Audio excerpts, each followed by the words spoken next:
Let's set the stage for our story. We've got the veteran underdog Jan Blachowicz, who just suffered a TKO loss the day before his 37th birthday. Jan's predominantly a kickboxer, but he's also a black belt in BJJ. Whether that's respected by his peers is a whole other story. He's a black belt on the ground. You know what I do to black belts? And with a record of 23-8, it doesn't seem like Jan's headed anywhere soon, let alone stardom. Now let's take a look at our hero, our boy wonder, Israel the last stylebender Adesanya, who's just coming off the heels of an amazing fight with the former champion and legend Anderson Silva. Izzy came into the UFC as one of its best strikers with accolades in not only boxing but also kickboxing beforehand, and with his ever improving takedown defense he's proving to be the next big thing in UFC, and the most dangerous weeaboo that I've ever seen. And of course, no good story is complete without its villain, and our bad guy today is none other than Jon Jones, the light heavyweight champion and the arguable GOAT of MMA. And how is he the villain, you may ask? Well, in our story, he's not the cold, ruthless hitman who will stand and guillotine you to sleep. Jon finds himself to be the puppet master, the villain in his lair staring out of the window in the rain while waiting for the domino events to fall in place for him. Alright, now that we're familiar with the characters, let's go. July 2019, Blachowicz is back to fight Luke Rockhold, who had to take a year out after his devastating loss against Romero. This time Luke's in light heavyweight, and he's got his eyes set on Jones. But before he can get there, he's got to get past Jan Blachowicz. In the lead up to the fight, it was clear Luke wasn't taking Jan seriously enough. Jan is all we could get. With comments about Jan's ground game and small feet. Alright, thanks, Jan. Small feet. You're gonna feel it. Then UFC 239 came around and Jan dismantled Luke Rockhold with a high kick that nearly killed him in the first round, and then with a left hook that actually killed him in the second. It was a good night for the bad guy as well. I got the biggest arms, I got the greatest charm, and I do all the harm. No, the other bad guy. Why is your car so loud?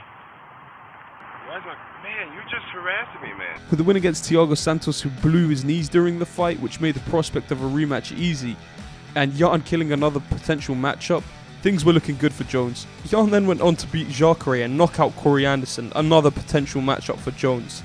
And after Jones' contentious victory against Reyes, it was time for the Devastator to taste some Polish power.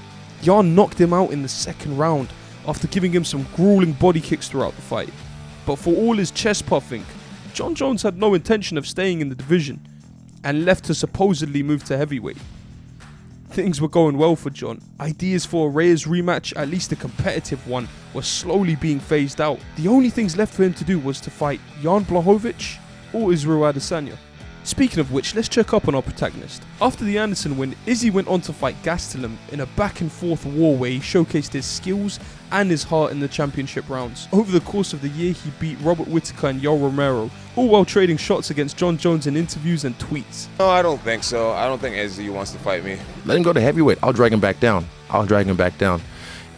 But the truth of the matter is, he's scared today. The bitterness was there, and after a decisive win against a big middleweight like Paulo Costa, and probably tempted with a big check from Dana, Adesanya thought it best to move to light heavyweight. The lead up to the fight was all smiles and respect, and with no crowd to work off of, the pre-fight press conference seemed like a waste of time. We all knew what was on the line. The card was stacked with 4 champions headlining the event.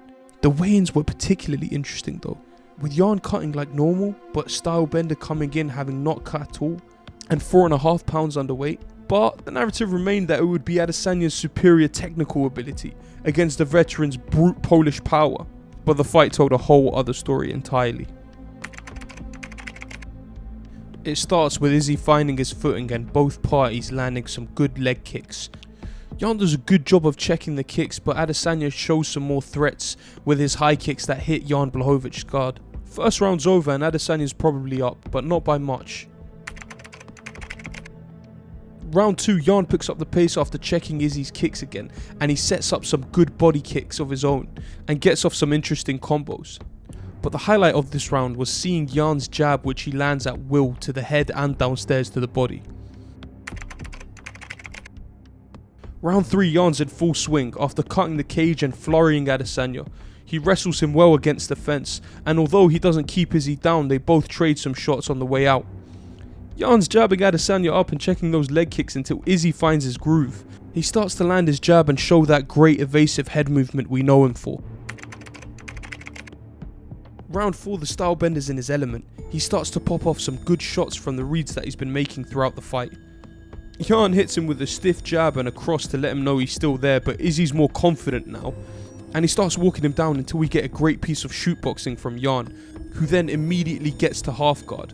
While Jan tries to find some ground and pound with transitions, you have to remember, Izzy came into the fight 4.5 pounds underweight, and he seemed comfy, whereas Jan was probably 225 in that fight, which makes all of the explosions from the bottom only serve to tire Izzy out in those already deep waters that he's not prepared for. Round 5 starts with more of the same. The usual jab, kick checking, and some leg kicks of his own from Jan. But Izzy seemed like he was fading.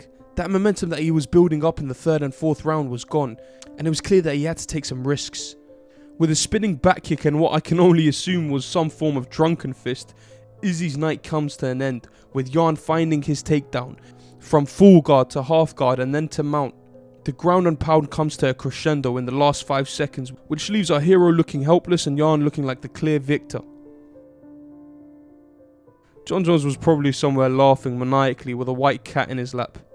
And then with Glover Teixeira's win over Jan, the story ends with our hero losing, our veteran tasting some much needed glory, and one more for the bad guy.